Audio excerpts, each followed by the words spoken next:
सोचा कि बुढ़ापा क्यों आता है, क्या ये जरूरी है या ये एक बीमारी है जिसे ठीक किया जा सकता है।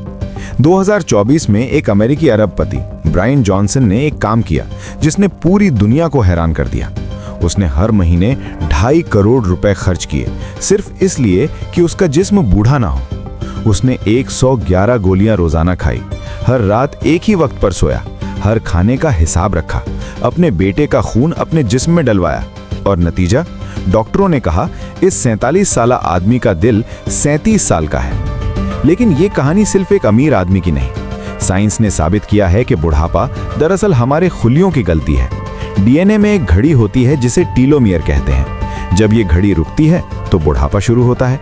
2025 में हार्वर्ड के साइंसदानों ने चूहों में ये घड़ी वापस चलाई और बूढ़े चूहे जवान हो गए।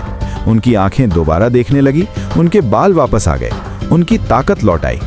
जीन कैल्विन नामी फ्रांसीसी औरत 122 साल जीकर मरी और वो आखिरी वक्त तक खुद खाना खाती थी, खुद चलती थी।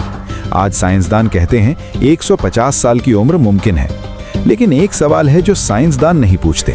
अगर अमीर लोग 150 साल जीने लगें और गरीब 50 पर मर जाएं, तो ये दुनिया कैसी होगी? क्या ये इंसाफ होगा? मौत से लड़ना इंसान की पुरानी ख्वाहिश है। फिरौन ने मकबरे बनवाए, सिकंदर ने आबे हयात ढूंढा, आज ब्रायन जॉनसन गोलियां खा रहा है, लेकिन अभी तक कोई नहीं जीता।